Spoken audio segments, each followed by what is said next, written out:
Are you aware of the history of 11 seeds in this tournament? I was just told about it. I think VCU and Wichita State were the ones to go to the Final Four.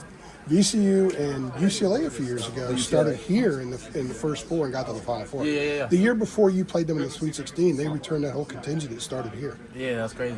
Yeah. COVID. It was COVID, right? It was COVID? That was Tiger and all those guys. Yeah, they started here as an 11 seed, and he played a historic Final Four game against Gonzaga. I remember. They also, I think, that 6 11 seeds have gotten to the Final Four. Yeah, including State last year. So 11's a lucky number. Yeah. What does that matter? Does that mean anything to you, or is it? Because sometimes people look at 11 seed and says, "No way, you just barely got in. You guys are the last team. Everyone's chewing all over you right now." But does knowing that it happens pretty frequently, especially of late?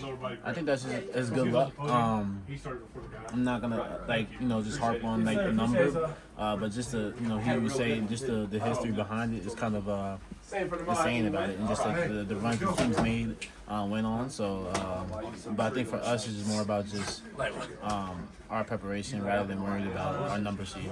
I remember some of the UCLA guys were talking about how they barely got in. It was a new lease on life for them. They barely got in, but then they were in. And when you're in now, your quad one record doesn't matter, your net rank, none of that stuff matters. You're just in the tournament, you can win in advance. And that's how they approached it. Is that kind of a way for you guys to approach it, with how you guys have been combed over so much with your resume that the resume doesn't matter now that you're in here? Yeah, I think it's a clean slate. Where heading into this March Madness with a 0-0 record, not worrying about what happened in the past. So that's really just the main thing right now. So it's a new record, new season. One more question real fast. The other night we talked to Jay Witt after the Duke game, after the lane violation game. He came out and Hubert was with them. They were arm in arm. And Hubert wanted to join him when he talked to us to show support.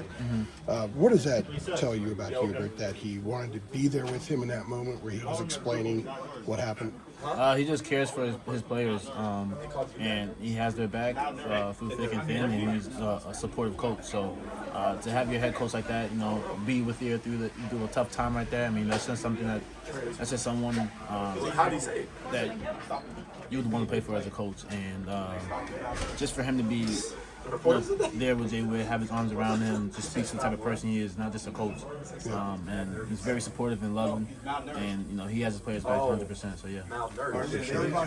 Thanks, I appreciate it.